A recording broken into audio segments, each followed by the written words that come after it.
I just want to inform everybody that there might be some technical glitches at my end because it's raining like cats and dogs here.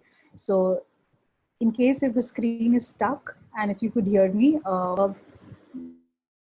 be about criminal pleadings. We would be focusing on background of Indian system, pleadings, objective of pleadings, fundamental rules of pleadings and general exceptions. And we would be looking specimens of plaint, written statement, and if the time permits, we would also discuss about revision and appeal when it comes to criminal cases. So, starting with the background of um, Indian system. In ancient times, when the king was the foundation head of all justice, a petitioner used to appear before the king in person and place all facts pertaining to his case before his majesty. After the oral hearing, there would be summoned to the other party, and thereafter their different statements would be heard and put forward in person. And there used to be almost the same kind of art of cross examination or cross questioning to the parties by the king himself, and thereafter the decision was announced. So there was hardly any system of written statements. All the same pleadings did exist, although they were oral. The king and his courtiers kept on what may be called as mental records of the proceedings. Perhaps only few serious or otherwise significant cases the decisions were recorded. Similarly, during the Mughal period, also pleadings were oral in form. During British period, with the change, like with the establishment of Diwani courts, high courts, etc., and with passage of time, judicial system underwent a change. The administration at justice um, was separated from the executive and assigned to the court of law. Complexity of of resulted in enormous litigation, and oral hearings of the ancient times become almost impossible. Scripts used to be were used to keep records of all the proceedings. Gradually this procedure was also abandoned, and the litigants were allowed to bring in their own claims and contention duly drawn upon to file them before the honorable courts. When this change when this change exactly happened, it is difficult to say. Like when did it actually I mean, in which particular year it happened, there's no proper record for it. But with written proceedings made the task of court of law easier and less complicated than earlier oral proceedings. So by the time it was 19th century, the procedure of pleadings had become fairly elaborated and systematized. So that's like the background of Indian system. How did the pleadings came into the picture? Moving forward, okay, now the rules of pleadings are the same, whether it is criminal case or a civil case. The rules of the pleadings are same. So when the civil code came came to be drafted, the principles of pleadings were also given statutory form. You can see the Order 6, Rule 1 of CPC 1908, where pleading mean plaint and written statement.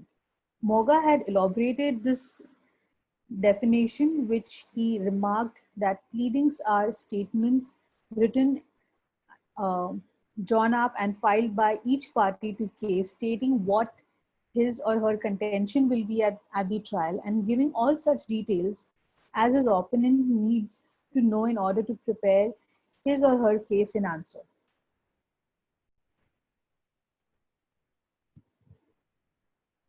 Before the trial of suit starts, it's highly desirable that the court should know exactly what it has to be, what it has to decide upon, and the parties should know exactly what they are contesting about. The most satisfactory method of achieving this object would be one by which each party in turn is obliged to state his or her own case and answer the case by the opponent before the trial comes on. Such statement of parties and the replies to them are known as pleadings.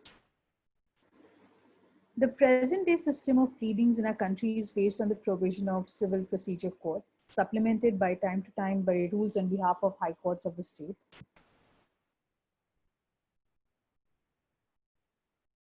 Moving forward, the document stating the cause of action and necessary details and particulars in support of claim of the plaintiff is called plaint, whereas the defense statement containing all the material facts and other details by the defendant is called written statement. The written statement is filed by the defendant as an answer to the contention of the plaintiff, and it contains all the material and other objections which the defendant might place before the court to admit or deny the claim of the plaintiff. Pleadings contain material facts, contentions, claims of plaintiff, and the material facts, contention, denials, or admissions of claims by defendants. That's in case of written statement. So there are two counterclaims by defendant which fall into two categories. One is the claim of set-off against the plaintiff's demand, which is covered by Order 8, Rule 6, and the independent counterclaim, which is not exactly set off but falls under some other statutes. While the former is permitted to be pleaded by the courts, the latter is not. But when the defendant files the counterclaim, the written statement is treated as a plaint. Moving forward, so pleadings basically include plaints and written statement. Let's understand what's the object of having pleadings. The whole object of pleading is to give a fair notice to each party of what the opponent's case is. Pleadings bring forth the real matters in dispute between the parties. It is necessary for the parties to know each other's stand, what facts are admitted and what are denied, so that the trial they have prepared, they are prepared to meet them. Pleadings also eliminate the element of surprise during the trial, besides eradicating irrelevant matters which are admitted to be true. The facts admitted by the parties need not be pursued or proved, thus the pleadings save the parties much expense and trouble of inducing evidence in support of matter already admitted by the party, and they can concentrate on their evidence to the issue framed by the court in light of facts alleged by one party and denied by the other. The other advantage of pleadings is that the parties come to know beforehand what points the opposite party will raise at the trial, and thus they are prepared to meet them and are not taken by surprise, which would certainly be the case if there was no obligatory rules of pleading, whereby the parties are compelled to lay bare their cases before the opposite party prior to the commencement of the actual trial. The object of pleadings are threefold. One, to define the issues involved between the parties. Two, to provide an opportunity to opposite party or to the other side to meet up the particular allegation raised against him or her. Third, to enable the court to adjudicate the real issue involved between the parties.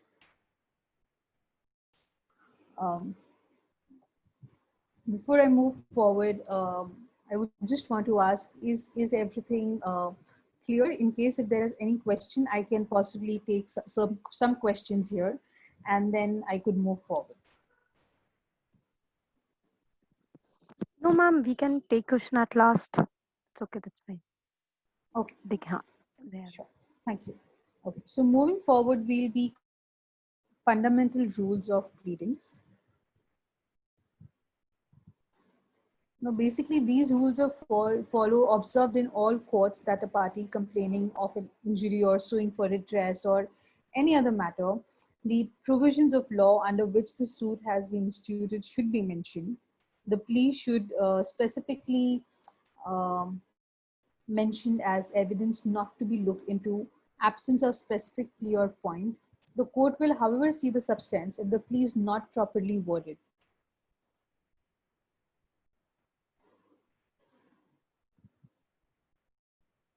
There are four fundamental rules of pleading. One, that a pleading shall contain only a statement of facts and not law.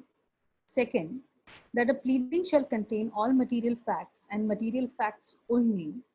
Third, that a pleading shall state only the facts on which the party pleading relies on and not the evidences by which they are to be proved.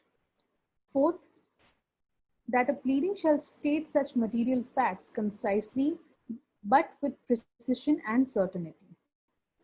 We would also look into certain general exceptions, as in when we come across to certain rules of fundamental rules of pleading. So looking into the first rule, that is fact and not law. So this is one of the most fundamental rules of pleading. It is embodied in Order 6, Rule 2, that pleading shall contain and only contain statements of facts and not law. It is the duty of the pleader to set out the facts upon which he relies and not legal inferences to be drawn from them. And it is for the judge to draw such inferences from these facts as permissible under the law, of which he is bound to take judicial notice. A judge is bound to apply the correct law and draw correct legal inferences, and party has been a little ignorant or foolish to make such written statement about the law applicable of those facts. If a plaintiff asserts a right in him without showing on what facts his claim right is funded, or asserts the defendant is in debt to him or owes him a duty without alleging the facts out of which indebtedness of duty arises, his pleading is bad. The party should not take legal pleas, but state facts on the basis of which such legal conclusions may logically flow and which the court should take judicial notice of. So for example, if I say that it is my right to have, I have right to property, there has to be a law which says so. Initially, it was a constitutional right, but it's no more a constitutional right. But today, if I claim that, okay, if I have a piece of land and I say that I have right to use that land, I need to show what is the fact or on what basis am I relying on that. But it just shouldn't be that, I have mentioned that as part of my plaint and I do not have any thing to rely on. So that is a bad plaint or a bad pleading. Moving further,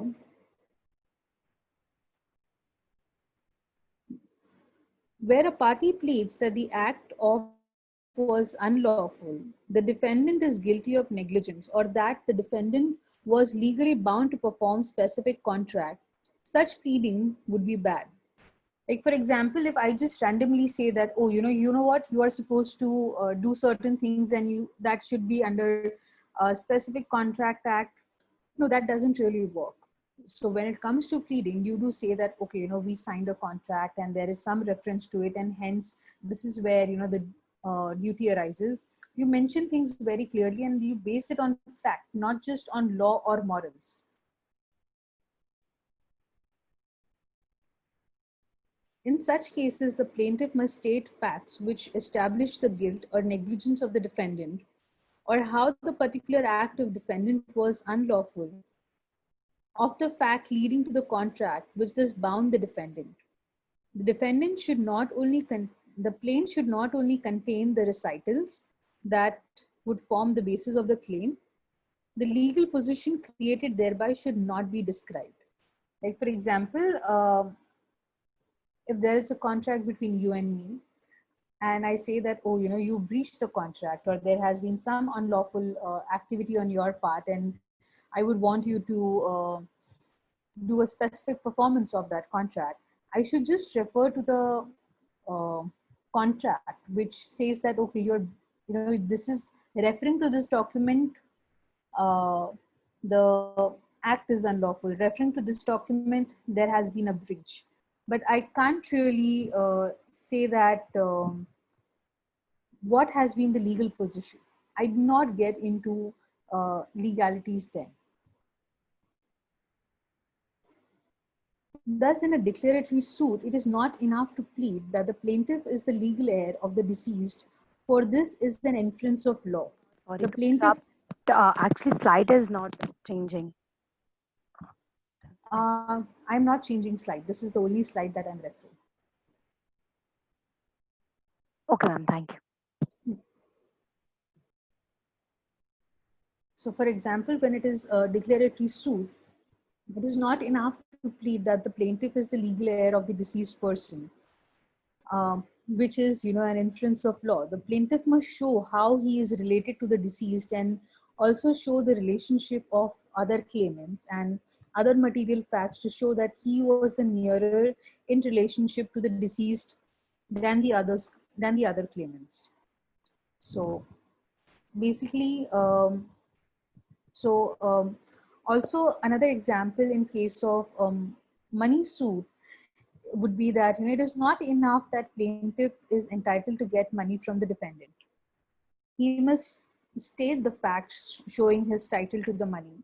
For example, he should state that the defendant took loan from the plaintiff as on so and so date and promised to return the money on with specific interest on a particular date, and that he requested the defendant to return the said amount after the date, but he refused to return the money. If some witnesses were present when the money was lent, or if there is a letter, or if there was a demand which was being made, that should be, and the refusal which was subsequently made, the such facts should be very specifically mentioned that the money was given on so and so date. There is a document which is being signed dated so and so, annexed so and so. So you mention things very clearly, giving proper reference to document.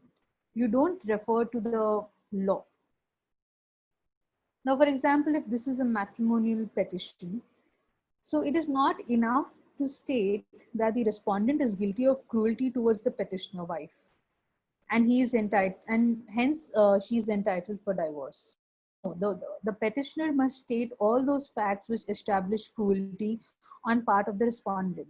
She may state that her husband is a drunkard, or used to come home fully drunk and in state of intoxication he inflicted physical injuries on her, or she should specify certain dates on which such incidents took place, or that the husband is used to abuse her and beat her in presence of her friends, relatives, or or that the after marriage she was not allowed to visit her parents, or he was forcing her to be part with her dowry, giving threats or physical beating to the wife. So there has to be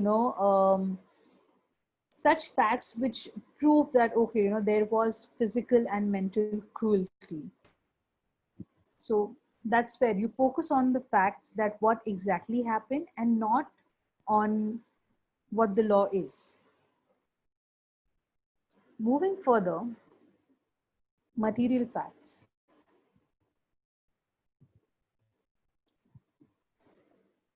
When a litigant comes to a legal practitioner, he brings in all facts and circumstances pertaining to the case. In fact, they try to narrate every possible event which is even has remote bearing to the case. So and not everything is important, or is the fact which is related to the case. So here is where it is very necessary that the facts which are material and which are direct and hold immediate bearing on the case um, should be mentioned in the plaint or in the pleadings. The facts which are secondary or incidental may possibly be omitted. Of course, the legal practitioner or as a lawyer, you would weigh wherein each fact and test its significance and relevance to the particular case that you come across. So that's where you use your your lawyer instinct to, weigh with that which fact is a material fact or which fact is a secondary fact which can be possibly omitted. Now here this rule is embodied in Order 6, Rule 2 of CPC, which requires that the party pleading must plead all the material facts on which he or she intends to rely for the claim or defense as the case may be. He may plead material facts only, and that no fact which is not material should be pleaded, nor should the party plead evidence, nor the law of which a court may take a judicial notice. This rule is indeed a very strict one, so it has to be very strictly construed. There is no liberal interpretation to it. So there would be a natural question which arises that what are material facts? So every fact on which the cause of action or defense is founded is a material fact. The purpose entertained by the rule is that every unnecessary or irrelevant need should be brought on or irrelevant fact need not be brought on record. The rule acts as a damper to the process of elimination on the part of litigant. All facts which will be required to be proved at the trial in order to establish the existence of cause of action or defense are material facts. Then there are other facts which are not directly establishing the cause of action or defense, but which nonetheless are material facts, is that the party pleading them has an inherent right to prove them at trial. Whether a particular fact is a material fact or not will depend upon the circumstances of the case. A fact may not appear to be material at the initial stage, but it may turn out to be material at the time of trial. Thus, if a party is not able to decide whether a fact is material or not, or or it entertains a reasonable doubt as to materiality of the particular fact, it would be better to include than to exclude. Be better to include than to exclude, because if a party omits to state or plead any material fact, he will not be permitted to adduce the evidence to prove such fact at the trial unless the pleading is amended under Order 6, Rule 17. The general rule is that a party cannot prove a fact which he is not pleaded. So here comes the task as a lawyer, that which is a little difficult, that you must observe the rule that only material facts are to be pleaded. At the same time, you should not really exclude any fact which you think may possibly be important or may seem apparently unnecessary, but may turn out to be material at the trial as and when the trial progresses. Thus, as a lawyer, you must visualize all the possible directions or dimensions which the pleadings are likely to assume.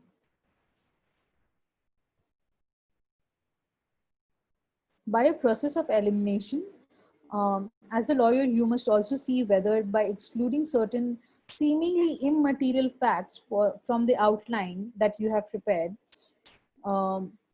where does what can be the possible situation by the time it reaches the trial.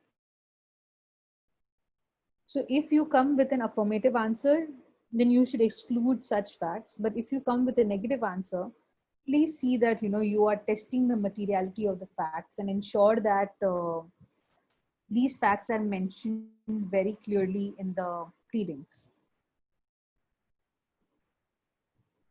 Now, just for an example, in suit of damages for injuries sustained in a collision, the plaintiff is framing his statement of claim should set out the circumstances of collision so as they are known to him with uh, clearness and accuracy to enable his adversary to know the case he has to meet. He should also state in particular terms the particular acts of negligence which according to him caused the collision. So he should very clearly mention that what exactly happened, what was the incident, what exactly happened, where do you think that there was negligence on which part, whether it was on your part or on somebody else's part, How exactly? Now, coming to like another example that I can possibly give you is a suit for defamation, where it is material to allege that the words were intended to defame the plaintiff, or at least they were so understood by men at large. If the words are ambiguous, then you know it must be pleaded that they were ironically used but were intended so to be understood. So basically that means that you can say that it was a little ambiguous. It was there's this particular word which is called innuendo. So it is spelled as INNUENDO, which must be pleaded to establish, or you can say that there was.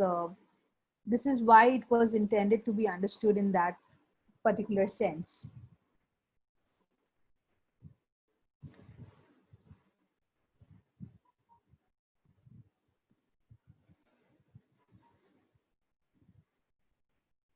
Now, there are some exceptions to this rule. That is, one is condition precedent. The performance of occurrence of any condition precedent need not be pleaded as it is averments shall be implied to the pleading. But where a party chooses to contest the performance or occurrence of such condition, he is bound to set up a plea distinctly in his pleadings. This follows from the provision contained in Order 6, Rule 6 of CPC, which says that any condition precedent, the performance or occurrence of which is intended to be contested, shall be distinctly specified in the pleading by the plaintiff or defendant, as the case may be, and the subject thereto, an averment of performance or occurrence of all conditions precedent necessary for the case of the plaintiff or defendant shall be implied in his pleadings. So for example, if X agrees to build house for Y at a certain price, a condition of the contract is that payment should only be made upon the certificate of Y's architect that so much is due. If X desires to file a suit for money against Y, the obtaining and presenting of the certificate from Y's architect is a condition precedent to X's right of action. Here it is not necessary of Y to state in his plaint that he has obtained the said certificate. He can draft a plaint showing a good prima facie right to agreed amount without mentioning any certificate. It will be for the Y to plead that the architect has never certified the amount is due. Moving further, presumption of law. Now this is under Order 6, Rule 13 of CPC, which provides that neither party in any pleading allege any material matter of fact which the law presumes in his favor, or as to which the burden of proof lies upon the other side, unless the same has been specifically denied. For example, in suit of a promissory note, the plaintiff need not allege consideration as Section Negotiable Instrument Act raises a presumption in his favor. It is also not necessary to state that the defendant executed the bond of his own free will and without any force or fraud, because the burden of proving any fact invalidating the bond lies on the defendant.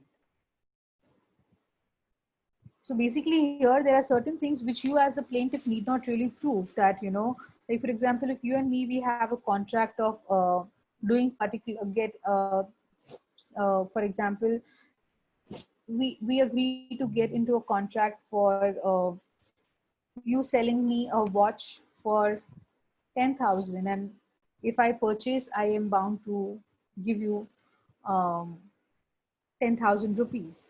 You need not really prove that, I signed a contract without any coercion or misrepresentation or without any, force.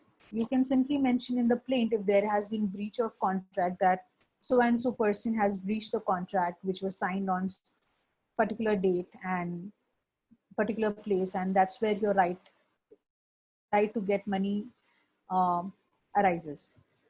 So there is default presumption of law. In case if I have to prove that, okay, you know what, it was misrepresented, that you were going for, you showed me watch A, but while selling you showed me watch B, or I have to prove that, you know, the burden of proof lies on me, not on the plaintiff.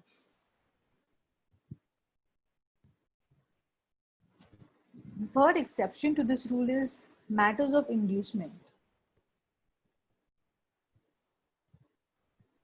Such facts only state the names of parties, their relationships, their professions, and such circumstances as are necessary to inform the court as to how the dispute has arisen. Such facts are hardly necessary or material to the pleading, but they are generally tolerated and are set in pleadings by both the parties in order to facilitate the court to take stock of situation of the parties. It it is better to it is better if such prefatory remarks are cut down to the minimum. Like for example, when it is a matrimonial matter, uh, if there were, I mean, the petitioner, the wife, she's describing that the husband comes home drunk, and in that intoxication influence, he's what do you say? He's physically abusing her. She did not really mention that, okay, you know, there was a vase at the table, or, you know, there was somebody, there was some music which was being played in the background, or or something which is not really important, or something like, you know, or if it is important to put up, like for example, the mother-in-law, though she was seeing that, you know, his son is beating, physically abusing you, but she did not come up to stop. That's when you mention that, because that is important. But you need not really mention certain things which are not really relevant to the facts or the situation in the case. Moving further to the rule 3, facts are not evidence.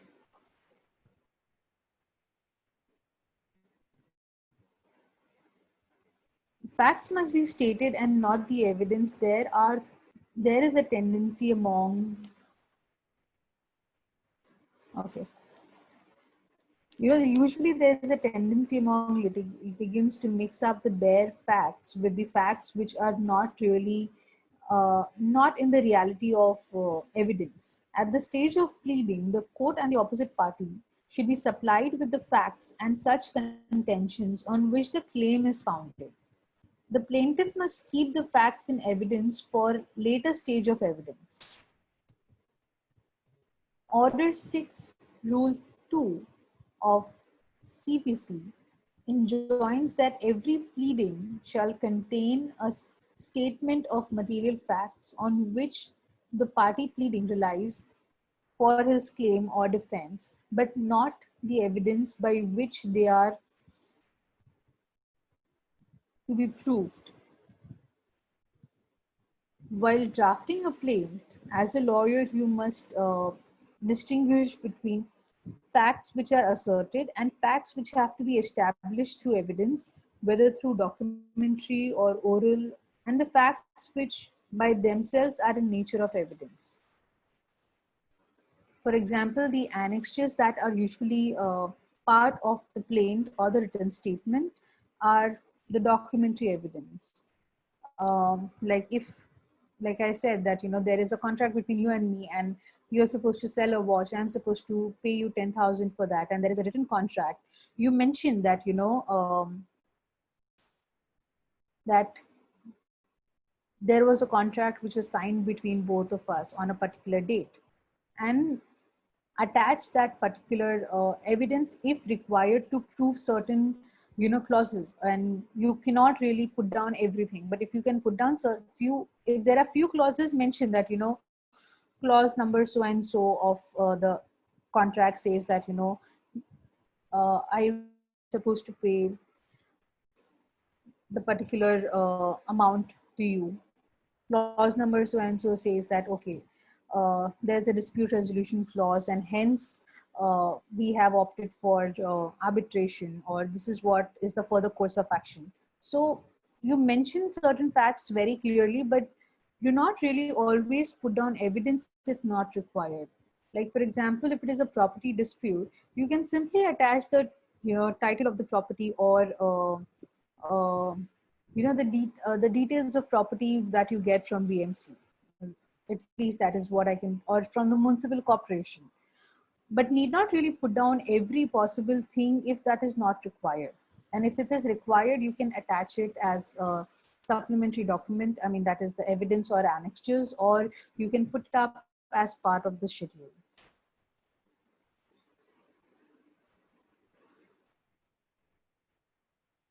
Moving further, there's only one exception to this fundamental rule, that is pleadings is to be found in case of writ petition and election petition. In such petition, it is necessary to state the matter of evidence in support of allegations made therein. So in these two cases, you very clearly put in what are the evidence with proper reference and with proper documentation. You mention it very clearly as part of your pleadings.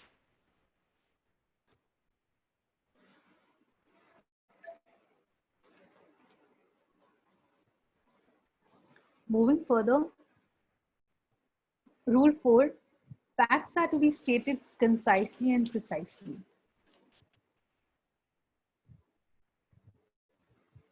Order 6, Rule 2 enjoins that every pleading must state the material fact concisely, but with a precision and certainty. This rule is that the material rule, this is that material rule where the material fact should be stated in the pleading in concise form, but with precision and certainty. The pleading shall be divided into paragraphs numbered consecutively. Dates, sums, or numbers shall be expressed in figures.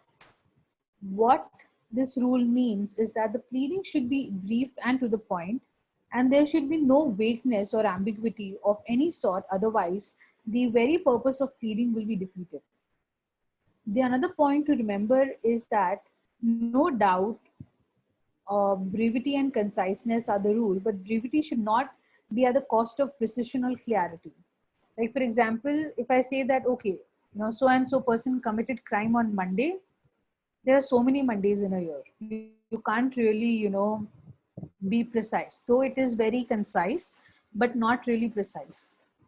So the facts are to be stated without being compromised on, to the point detail and very specific details if required. If the facts stated in the pleadings are material, then they should be must be alleged notwithstanding the proximity that might cause. For example, um, when you say that, okay, when I make a statement that the crime was committed on Monday, there shouldn't be any doubt when, which Monday am I talking about. Otherwise, the very fact of putting, the very point of putting facts clearly is defeated.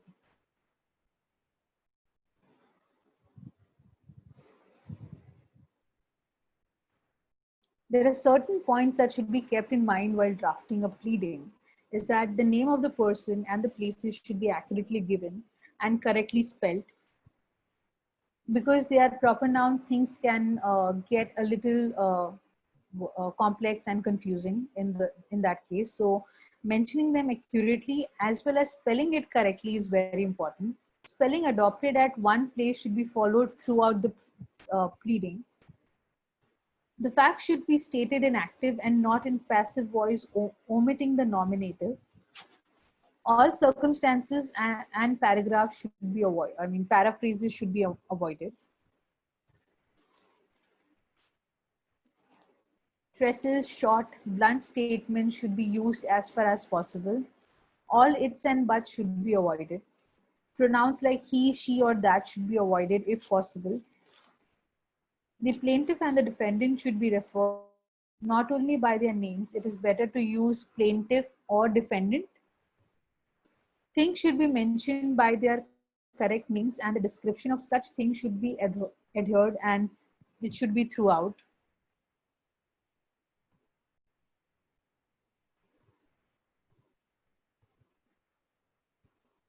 Where an action is founded on some statutes, the exact language of statute should be used. In any pleading, if there is use of if, but, that should be avoided to the best possible extent. Necessary particulars of all facts should be given in the pleadings. Like, for example, if you're supposed to put up the details of property, then make sure that the proper schedule is attached, or proper reference to a particular, I mean, if there is a document which that you're referring, like the contract, make sure that it is properly attached and numbered properly, or given a proper reference title like annexure A, annexure B, as and when required. Avoid repetition in your pleadings. Every pleading shall, when necessary, be divided into paragraphs numbered consecutively, and each allegation being, so far as convenient, contained in separate paragraphs. Date, some number shall be expressed in pleadings in figures as well as in words, so that there is no ambiguity when it comes to when it comes to the document. Also, the pleadings must be signed. There should be verification for the pleading as well. Moving further, understanding what are contents of a plaint. So one is name of the court in which the suit is brought, the name, description, and the place of residence of plaintiff, and same for the defendant. Make sure you ascertain it with as clearly as possible. Where the plaintiff or the defendant is a minor, a person of unsound mind, a statement to that effect, the facts constituting the cause of action and when it arose, the fact showing the court has jurisdiction, the relief which the plaintiff claims, where the plaintiff has allowed, set off, or relinquished a portion of his claim, the amount so allowed or relinquished, a statement of value of subject matter of the suit for the purpose of jurisdiction and for court fees as far as the case admits. Moving further, we would discuss what exactly is written statement. We've seen most of the parts of the plaint.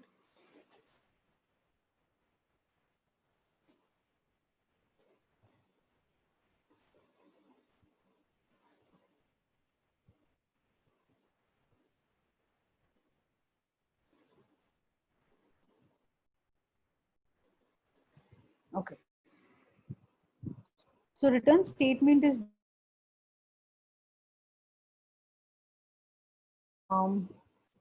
it is usually submitted or done at the first hearing of the suit. When written statement is a statement or a defense of defendant by which he admits the claim of the plaintiff or denies the allegation or averments made by the plaintiff in his plaint. The written statement must specifically deal with each allegation of fact in the plaint, and when defendant denies any fact, he must also do it evasively, but he must not do it evasively, but answer the same in substance.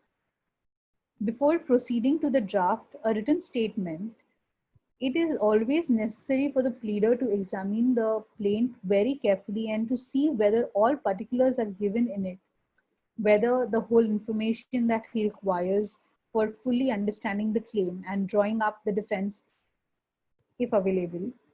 If any particulars are wanting, he should apply for the plaint to be required to furnish them before the defendant while filing the written statement. If he cannot come across, if he cannot make a proper defense without going through such particulars and or such documents referred by the plaint, then the defendant is not in possession of such copies or documents which are called upon. the defendant can call upon the plaintiff to grant him inspection of them and permit him to take copies if necessary, or if he thinks necessary, he may apply for discovery of documents. If he thinks any allegation in the plaint are embarrassing or scandalous, he should apply to have it struck out so that he may not be required to plead those allegations. If there are several defendants, they may file a joint defense if they have same defense to the claim. If their defenses are different, they may file a separate written statement. And if the defenses are not only different but also conflicting, it is not proper for the same pleader to file different statements. For instance, if there are two defendants, executants of a bond are sued on the bond, and their plea is one of satisfaction, they can file a joint written statement. If the plaintiff claims limitation from the date of certain acknowledgement made by one defendant and contains that the acknowledgement saves limitation against the other also, the defendant may file separate written statements. If it is a case of a mortgage deed to be executed by a Hindu father to which the sons are also made parties on the ground that the mortgage was for a legal necessity, if the sons want to deny the alleged legal necessity, they should not only file separate defense from their father, but also preferably engage a separate pleader.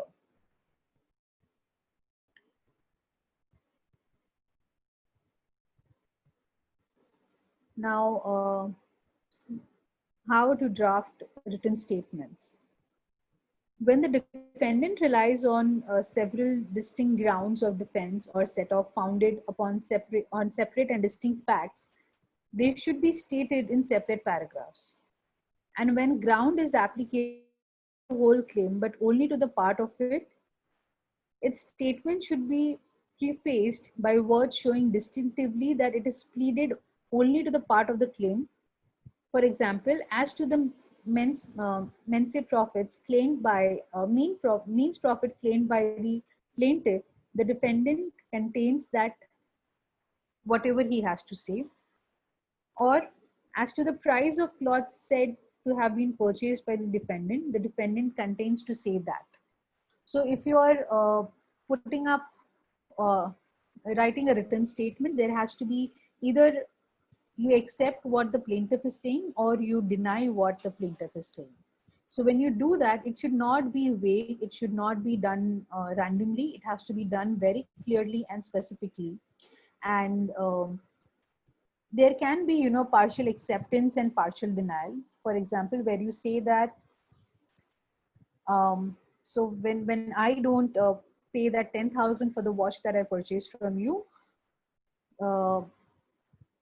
I can say that yes, there was a contract with respect to contract dated so and so. I agree that this is the contract did exist, but the price was supposed to be made for the. So it can be said that as to the contract for purchasing of the watch claimed by the plaintiff, the defendant contains that that is true, but when it comes to making the payment, the defendant contains whatever. So there has to be very clear distinctive. Now, when it is intended to take several defenses, the same written statement, it is part of the same written statement. The different kinds of defenses could be separately written. It is convenient to adopt the following order of several pleas. So first is denial. A defendant is said to take the defense of denial when he is totally and categorically denies the allegations contained in the plaint. It is also called traverse. The admissions and denials of the material facts alleged in the plaint should be given in the opening paragraphs of the body of the written statement.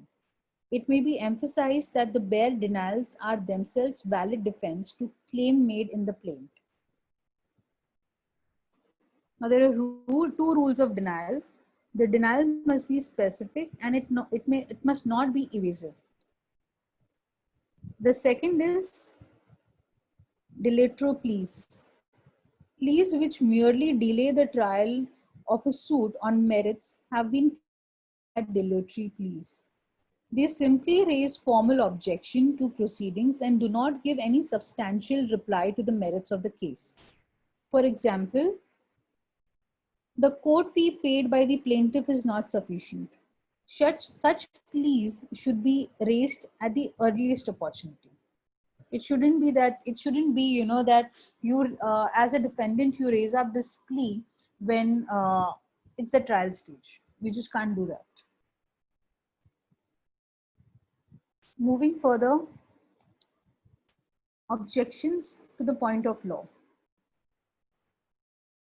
By any such objection, the defendant means to say that even if allegations of fact made in the plaint supposed to be correct, still the legal inference which the plaintiff claims to draw his favor to those facts is not permissible.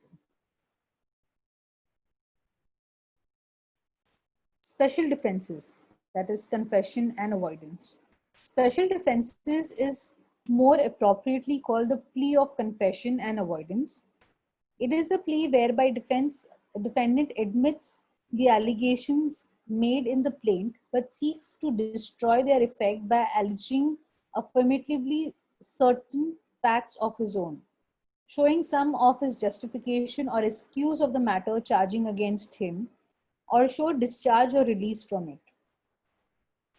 Like for example, if again going back to the same example where I'm supposed to buy a watch from you and pay you 10,000 against that, you file a case paid, but if I giving an example in this particular situation of special defense, I say that I have already made the payment and this is where the receipt is.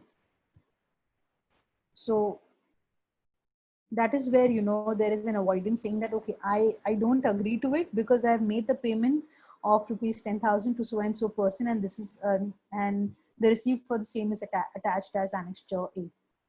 That's how it is.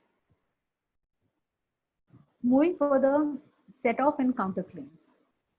According to Black's Law Dictionary, set off is a defendant's counter demand against the plaintiff arising out of a transaction independent of plaintiff's claim, where the plaintiff sues a defendant for the recovery of money. The defendant can defend that suit and he can claim a set off in respect of any claim of his own.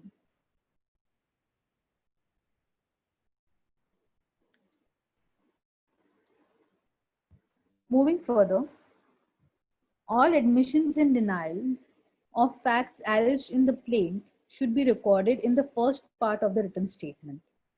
And before any pleas are written, if a defendant wishes to add an affirmative statement of his own version to the denial of plaint allegation, or to add anything in order to explain his admission or denial, it is better and more convenient to allege the additional facts along with the admissions or denial than to reserve them until after admission or denial have been recorded. If there are some defenses which are applicable to the whole case and others which are applicable to the part of the claim, the former should be preferable be pleaded before the latter. Like for example, there are times, like I said, you can accept either the entire statement mentioned by the plaintiff in his plaint, or you can deny it completely or partially. It shouldn't be that you agree to it partially and you say that okay, I do not agree to this statement mentioned in the point number 4, and when you're adding the additional facts you say that okay, a part of it is what I agree and this is the additional information which I need to add. Do not do that. Mention it in the point 4 itself, that okay, that to an extent I accept certain things as I mentioned earlier, and these are certain things which I do not agree and I deny that. So have things very clearly say. Do not just keep on dragging and repeating things in the written statement.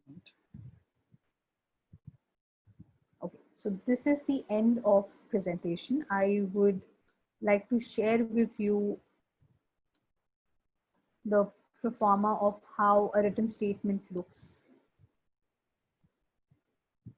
Just give me a minute, please.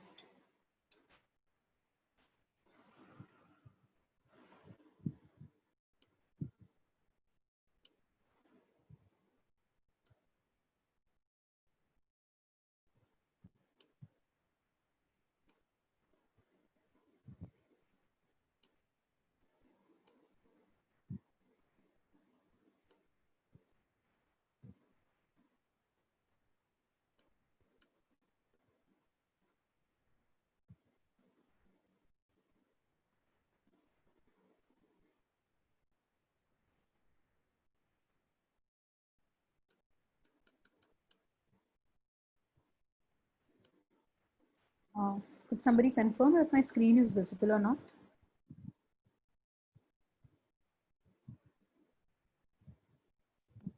Ma'am,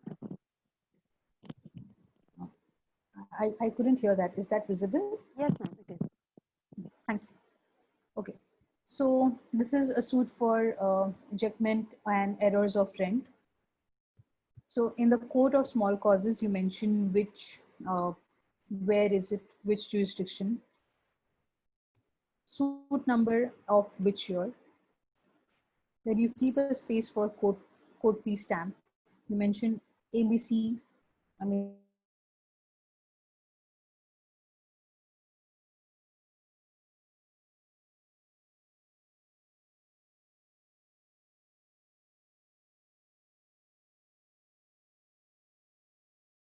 the above named plaintiff states as follows: the plaintiff is owner of so and so house situated at so and so place is bound as below. You mention the boundaries, or you can clearly say that the details are situated at so and so place and bounded. The boundaries, the details of the boundaries are mentioned in the schedule 1 or schedule 2, whatever. Then that the under the verbal agreement made on so and so date, the defendant became a monthly tenant to plaintiff in respect to the house described in uh, paragraph 1. That is, you mention very clearly about all the details that is about the house here,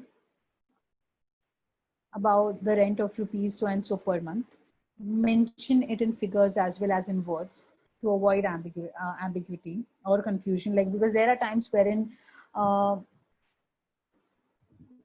while there can be a typing error, that you mentioned that the rent is supposed to be 20,000, uh, but there is you forget to type in, or because you're typing so fast you forget to type in 10, so it becomes 2,000 per month. So mention that in words very clearly that okay, this is 20,000, and there can be a possibility of error for 2,000, which has been a small typography error uh, per month, and has in occupation the said house as tenant since the above mentioned date of the agreement. The defendant has not paid rent from 1st June so and so and any part thereof.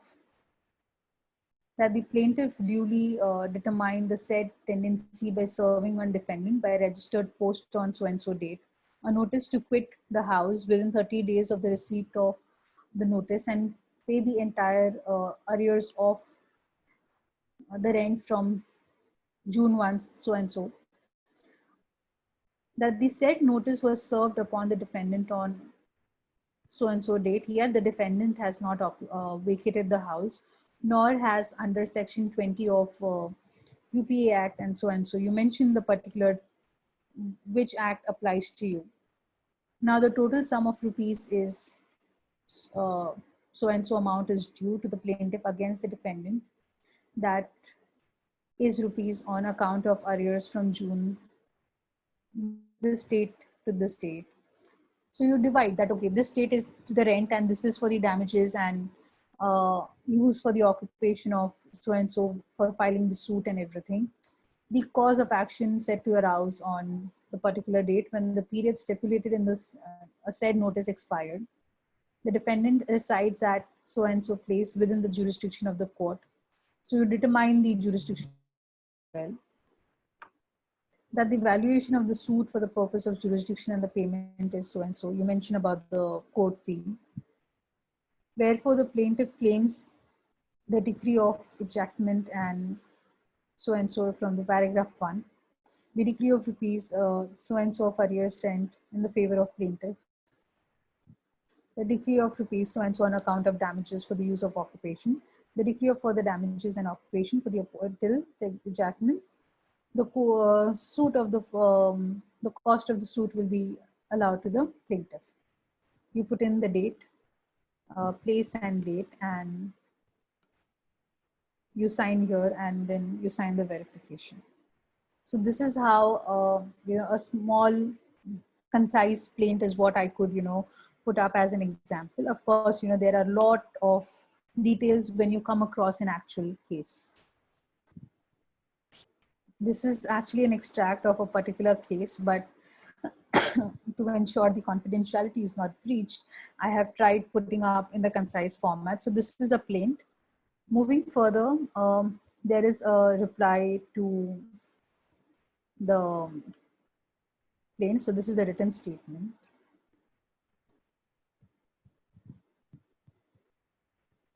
So again, you talk about the jurisdiction, the suit number, the details, so and so versus so and so. The written statement is for what details? You mentioned that. So again, you start that the defendant admits the facts stated in the paragraph 1 of the plaint. So the fact mentioned here that A, so and so is the owner of the house, the defendant accepts that. Then moving further, 1 second, please. Okay. Moving further, that the defendant admits that the agreement mentioned in paragraph 2 of the plaint and his occupation of the said house as alleged therein. So he is agreeing and not denying. That the defendant denies that he has not paid the rent as stated in paragraph 3. That the defendant admits the service of the notice alleged in paragraph 4, but does not admit that the plaintiff duly determined the defendant's tenancy thereby. That the defendant admits that he continues to be in occupation of the said house, but denies that he has not paid any part of the said arrears or the rent he is liable to be ejectment under the provisions of law alleged in paragraph 4 of the plaint. The defendant does not admit any of the several allegations made in the paragraph number 6 of the plaint, that no cause of action even occurred to the plaintiff alleged in paragraph 6 of the plaint. The defendant admits the jurisdiction of the court as alleged in the plaint, paragraph 7 of the plaint. The paragraph 8 of the plaint relates to the valuation of the suit and payment of the court fee. So he puts up everything as per what is mentioned in the plaint, whether he's accepting or denying, whatever it is.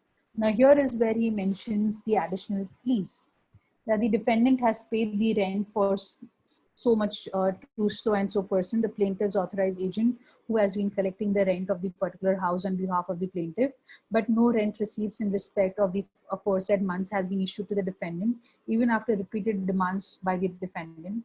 The rent for the October and that the subsequent months are tendered to the agent and the plaintiff himself, but both have refused to accept it. That so and so rupees are due to the defendant to the plaintiff as arrear, being the rent mentioned in paragraph 10 above, and the defendant is ready and willing to pay the amount to the plaintiff. The notice mentioned in paragraph 4 of the plaintiff is invalid as it does not purports the sufficient period of time to the defendant as stipulated under the relevant provisions of the Act. That there are absolute no grounds for granting the relief paid by the plaintiff, and suit is not liable. Suit is liable to be dismissed with cost. So again, defendant through the advocate who put in, and this is the verification that I aforesaid a defendant do hereby verify the contents of the paragraph so and so and so and so of the above plaint are true to my personal knowledge, and the contents of the paragraph so and so I believe are true and information received. So this is how the plaint and written statement are there is drafted.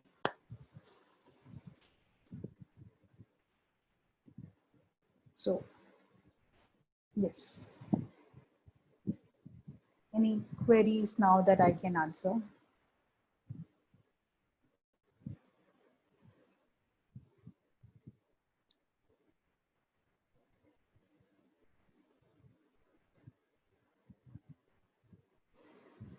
Hello.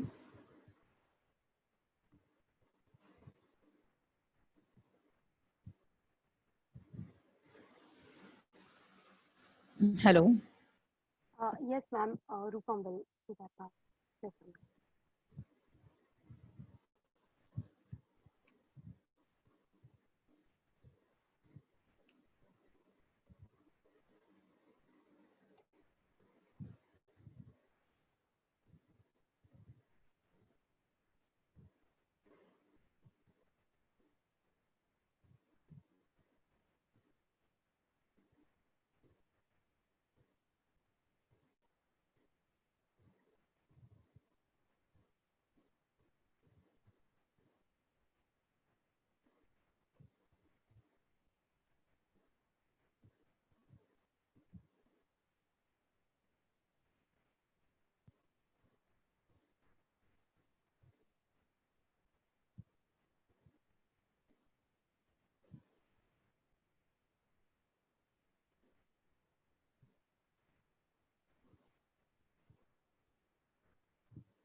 Ma'am, can we do that? They will raise their hand and will unmute them and they can ask their question. Sure, no problem. Okay, before people raise their hands and unmute, I do realize that we discussed the civil pleadings. Don't worry, the details for the criminal pleading and everything will be part of the notes forwarded to you. And if all the notes, material, and the PPT, everything will be shared with you. So I do realize that yes, I have discussed the civil pleading. I will forward all the details with respect to the criminal pleadings as part of the notes. But because the rules are similar in both the cases, that's where I discussed the um, civil pleadings and civil pleadings in this case.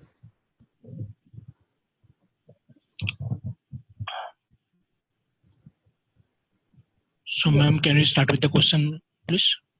yes, we can. Yeah. So, ma'am, there is a first question. He's asking, can petitioner wife can alter dates which was earlier mentioned in the plaint in her affidavit? Okay, it can be done as per the rules. I did discuss that. So the plaint can be amended. But there has to be a valid reason given as to, either they were type, a document supporting to it, or if there was an error, that's when the details can be amended. Okay, thank you, ma'am. Our next question is from Nivedita. She is asking, what are the circumstances in which one can plead? Nivedita, if you don't mind, can you please unmute yourself and elaborate a little more on that question?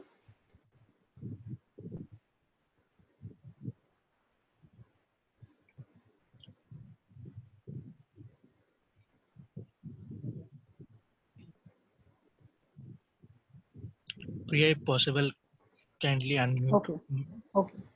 Anyways, I do get the reference of it. What is it? So basically, wherever you feel that your right is being infringed and you are harmed, and if there is a criminal action, I mean, if you think that there's a crime which is being committed, you go ahead and you can plead for the same. Okay.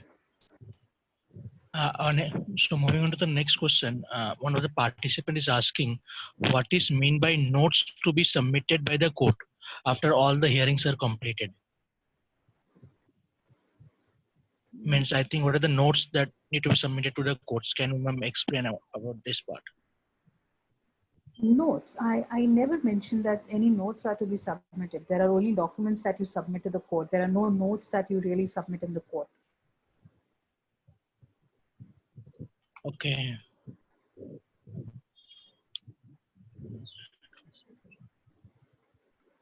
And ma'am, is it advisable to submit written arguments instead of oral arguments? And it should contain all the judgments which you are relying, and a brief pair of the judgment which you are relying. I would not really, like advise it at the initial stage when there is just a plain and a written statement. But when there is, further exchange of documents, and as and when the court proceeds, you can refer it and make it part of your oral argument, unless written arguments are requested for. Okay. So ma'am, how one can determine how many stamps that we are supposed to stick along with the plaint? That is entirely depending on the value of your suit. So that determines that how many stamps you're supposed to do that. Usually the court clerk is in a better position to determine the, the value of the suit, and how do you move forward with that. Okay. Ma'am, I suppose our plaint is written and then we need to add some extra points. So can you reprint that plaint, or we can just add it with our own, as with a pen Okay, or something? you can have your rejoinders and joinders which you can file, where you mention, and like for example, first there is a plaint which has been given, then there is a written statement, then there is rejoinder to the plaint, then there is so on, then again there is a reply, again there is a reply. So there is exchange of documents that keeps on happening, and then we proceed forward towards the argument. Okay. Ma'am, Kanika is asking to explain appeal and revision applications. Okay, I'll do that. Right now, or, Do you mind if I take that at the end of this Q&A? okay, Could you sure, please ma'am. Sure, remind me that, Rupam? sure, ma'am. I'll do that. Thank you. Ma'am, Nivedita is asking, what is the difference between pleading and plaint? Pleadings is basically, it is inclusive of plaint and written statement. It is, pleading can either be a written statement or, plaint. So pleading on behalf of plaintiff is called plaint. Pleading on behalf of defendant is called written statement. Sure, ma'am. And ma'am, what is intervention petition or intervention plaint? Is there any difference? I'm sorry, could you please repeat that? There is really bad network issue at my end. Uh, what is intervention petition or intervention plaint? Okay. What is the difference between that? Yes, ma'am. Okay, I have never ever come across what is intervention plaint, but intervention petition is something which you you're in, like where in a lawsuit, where a person seeks to permit intervention in a lawsuit involving other parties, so that his own rights and interests may be protected by a judgment or a legally binding all. Like for example, if it is like it's a collective suit, and uh, like there is a particular apartment where there is um, you know a dumping ground next to it, and it's been really smelling a lot.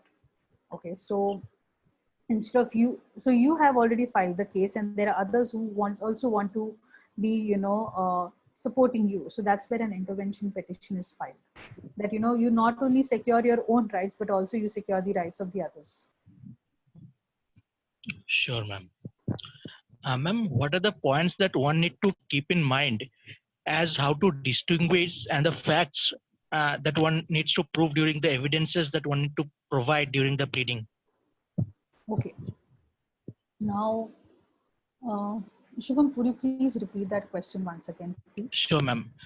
What are the points that one need to keep in mind to distinguish the facts and the evidences that one need to provide during the time of pleading? Okay, now it was a Monday on 24th of August 2020. I need not really prove it by attaching a calendar of a particular year or the particular month that I'm talking about. But if there was a contract which needs to, if I'm referring to, I need to really attach it. So that's how you see that, okay, कुछ चीजें default में आप उनको accept कर सकते हो, कुछ चीजें आप डिफॉल्टली एक्सेप्ट नहीं कर सकते. So that's how you distinguish whether it is important or not, or whether, like for example, you say that there was no payment done and there has been repeated reminders from your side and everything. So you need not really prove it. The onus is on the defendant to prove that, what, I have already made the payment and these are the letters that, or these are the bank transaction details that I have as part of, evidence. So that's where you see that this is how you distinguish between both of it. Sure, ma'am. And ma'am, is it necessary to submit copy of evidences with our plaint, or we can file evidences as per our own will on later stages? No, you can't really do that. If you are saying that there existed a contract, you need to first add it itself. You just can't say, okay, mera man kar raha hai, main baad mein attach kar dunga. That does not really work that way. It has to be done at the immediate stage itself. Sure, ma'am. And ma'am, is there any possibilities to amend any written statement? Yeah, as जैसे आप plaint amend कर सकते हो, वैसे written statement भी amend कर सकते हो, but you need to have a very, very strong reason to do that. You just can't do it randomly. Sure, ma'am. One question is that it's a long question. Police did not submit evidences collected during the investigations, as same are not received along with the charge sheet documents received to the accused on the date. Matter is still framing of the charge. Should the accused file CRPC 91 or CRPC 207 as charge framing is pending? Okay. I would not be taking this question here because it's not really pertaining to drafting, but this person can really get in touch with me through my LinkedIn account or through my email address if you guys can share. I would love to answer it there. Sure, ma'am. Ma'am, Madhuri is asking, what are the stages of criminal proceedings? Okay, I'll take that up after the revision and appeal. Please remind me of that. Sure, ma'am. And ma'am, you need to explain the appeal, revision appeal from order and the second appeal one. Okay, what next? Okay. Ma'am, some explanations are only coming in, rather questions. They are trying to explain the concept of cause of action with example. Okay, cause of action is a fact or a fact that enables a person to bring in action against somebody else. Like for example, I did not make the payment for that watch to you is a fact, and that's where you can file a suit against me. So that's a cause of action. Like Sure. for example, if there is a breach of contract, if there's a fraud, if there is a negligence, or if there is infliction of or if there is invasion of privacy, so that is cause of action. Sure, ma'am. Our next question is, if a fact against a defendant is covered by law or presumption, then how should a plaintiff raise his pleadings? Means how to draw the averment. Fact against the defendant is covered by law of presumption. Should I repeat it, ma'am? Yeah, please repeat that for me. If a fact against a defendant is covered by law or presumption, then how should a plaintiff raise his pleading? It's mean how to draft an averment. Okay, basically you would want to know what exactly an averment is and how would you want to draft it. Sure, ma'am. Okay, I will take this question. Please move forward. Okay.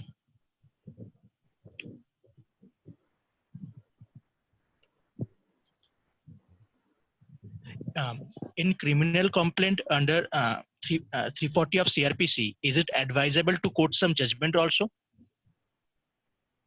If it is a criminal complaint, you need not really put in any, what do you say, judgments. It is simply stating what exactly happened. Sure, ma'am. Ma'am, as the time is less, you can take up the explanation points one by one. Sure, just give me a minute, please. Sure, ma'am. Okay.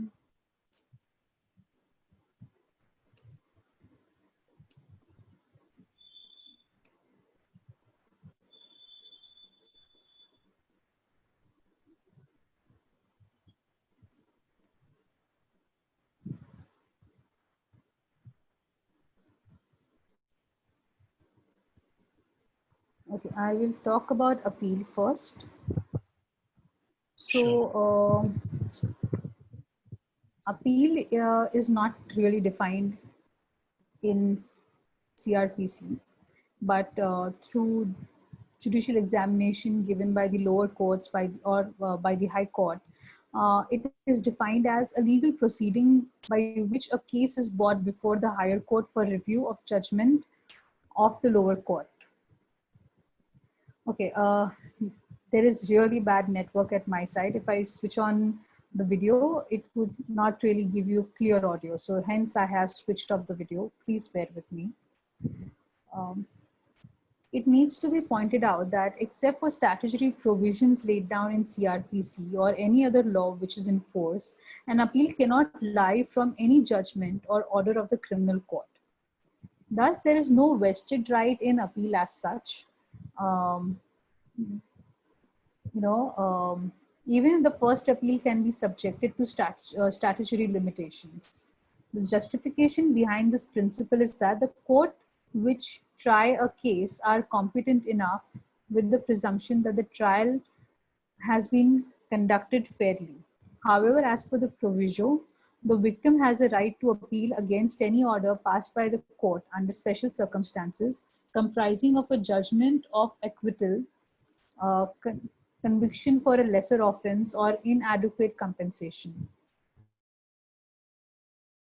Satyapal Singh versus State of Madhya Pradesh, the Supreme Court held that the father of the deceased has a locus standi to present an appeal to the High Court under the proviso of Section 372, as it falls under the definition of victim, to question correctness of judgment and order of an acquittal of accused.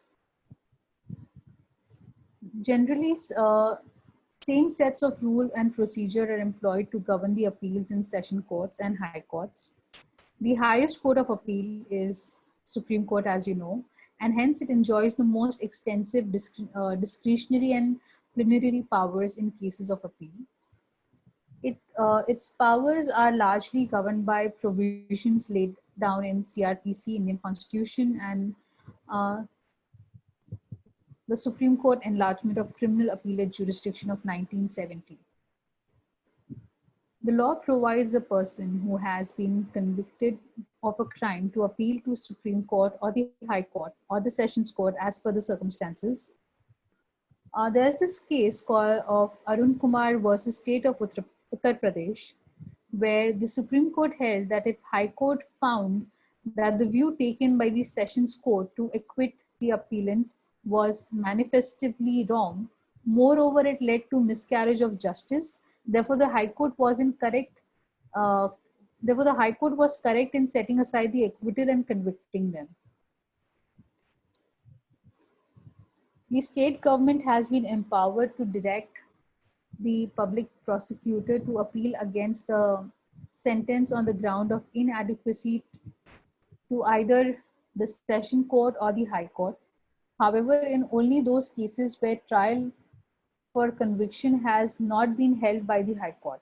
This shows that this right to appeal against statement on grounds of inadequacy has not been granted to victims or complainants or any other person.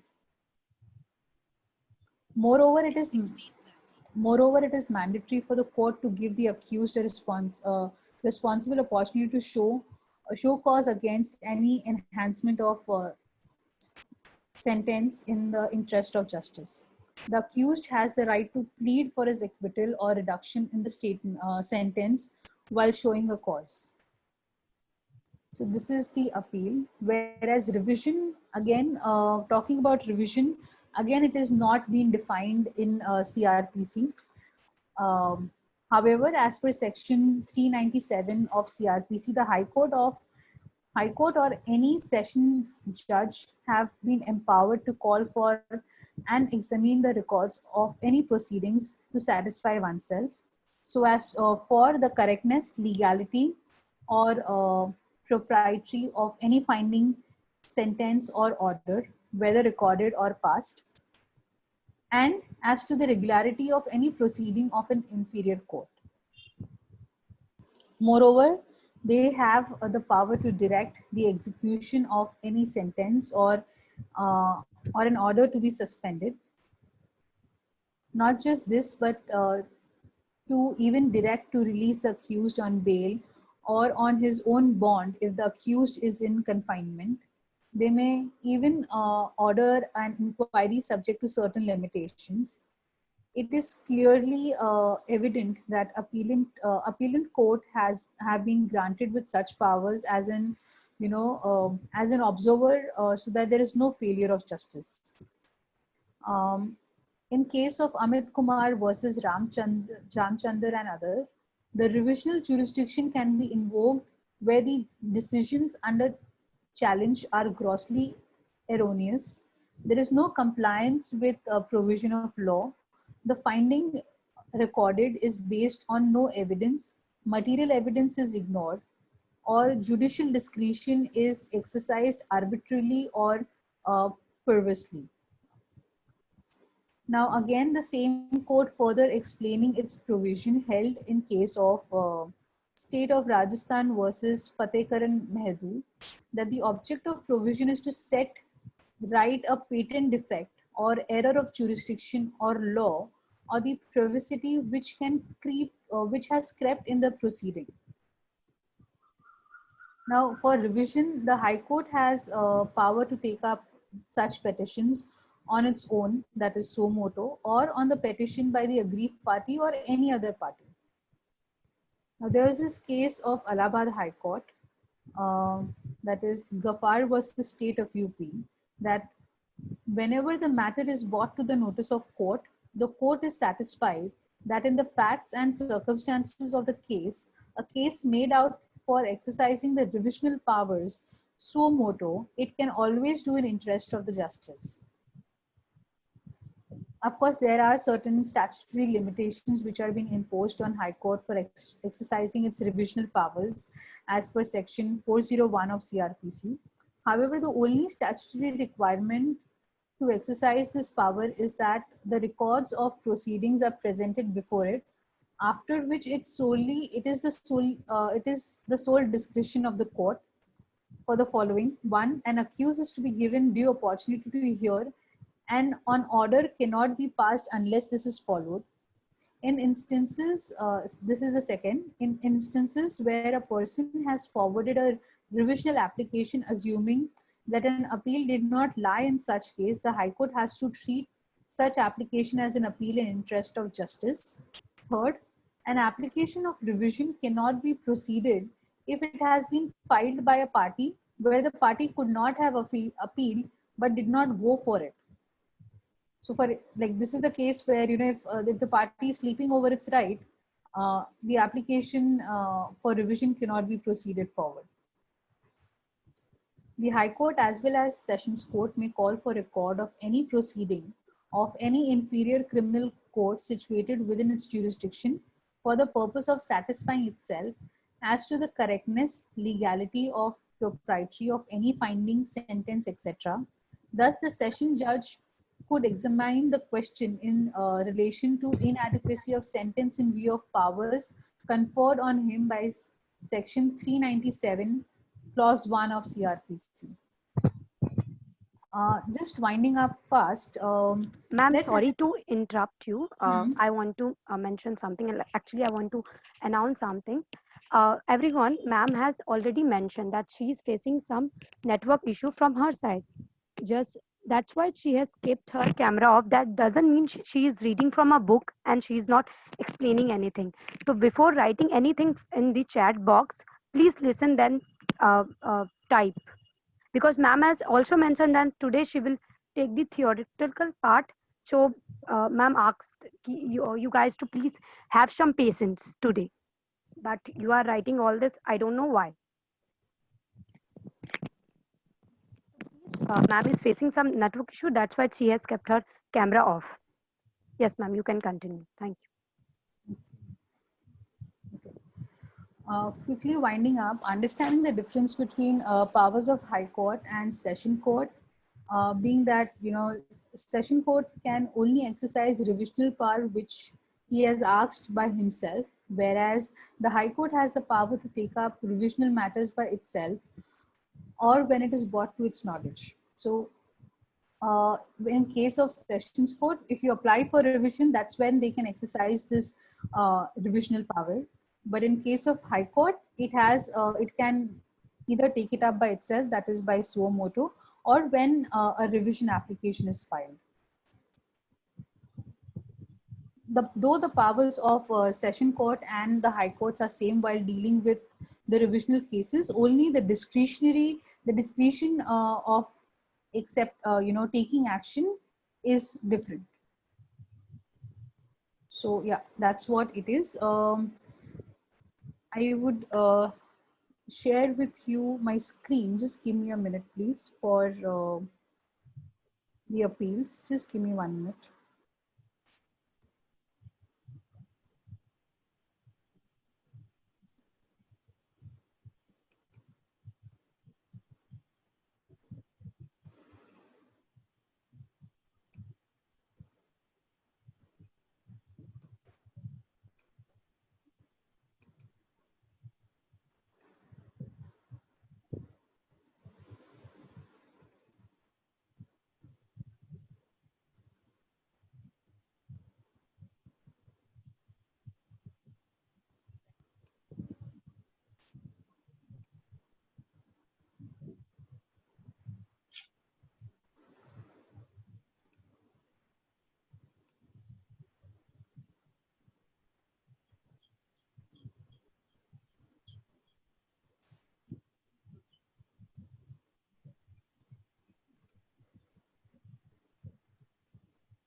Okay.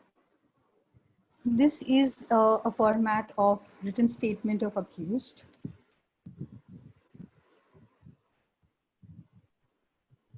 This is for the criminal. This is for the criminal case.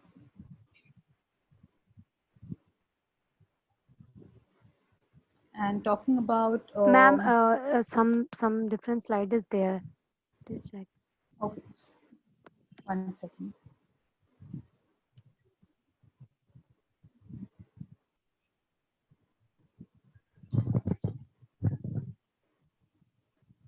Just give me a minute, please.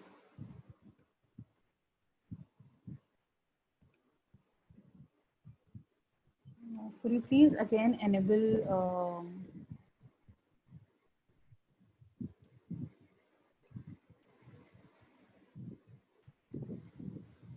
thank you.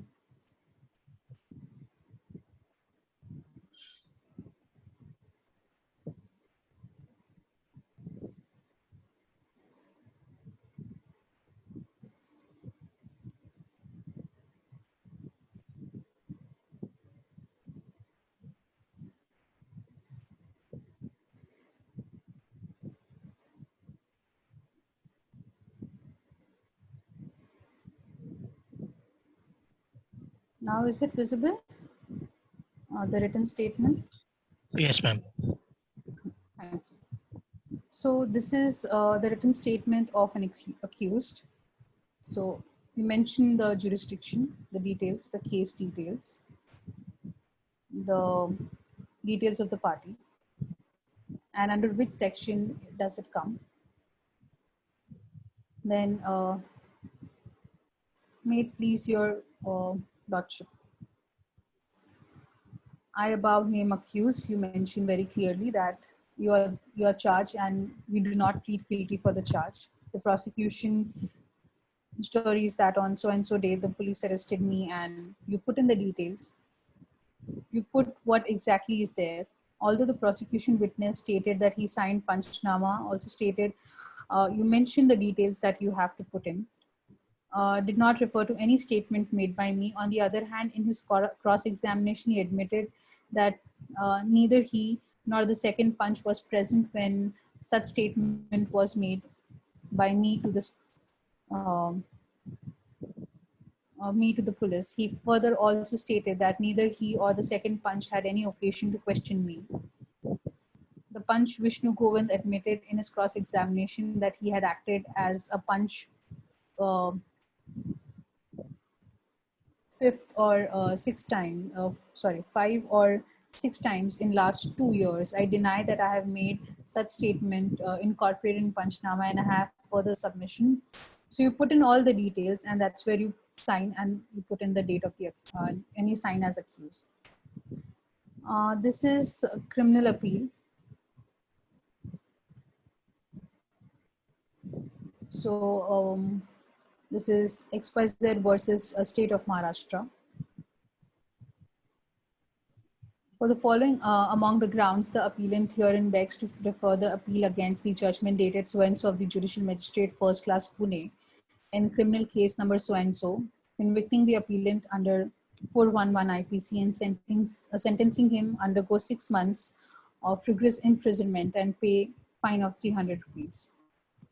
So you mentioned the grounds, what is exactly the appeal. And then in circumstances stated above, the petitioner prays that your honor may be pleased to admit the appeal, call for records, release your petitioner pending the disposal, and whatever you pray for it. This is the revision application where A versus the State of Maharashtra. In the matter of revision, you put in to the Lordship Chief Justice of whatever is the High Court, the details. It's a humble petition of the above mentioned petitioner, most respectfully sweat that the presidency magistrate convicted the appellant and 1B under the above mentioned section and sentenced him to undergo rigorous imprisonment for 4 months and pay the fine of ₹100, or in default undergo rigorous imprisonment of 15 days. Being aggrieved by the aforesaid order, your petitioner begs to move the Honorable Court in revisional jurisdiction on the following grounds.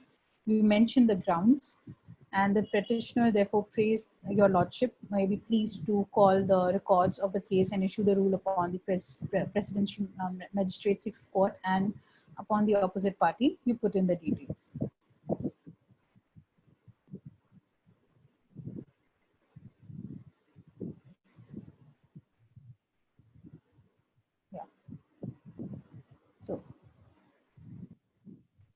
So this is what is all about written statement, revision, appeal. Any queries that now I can, address?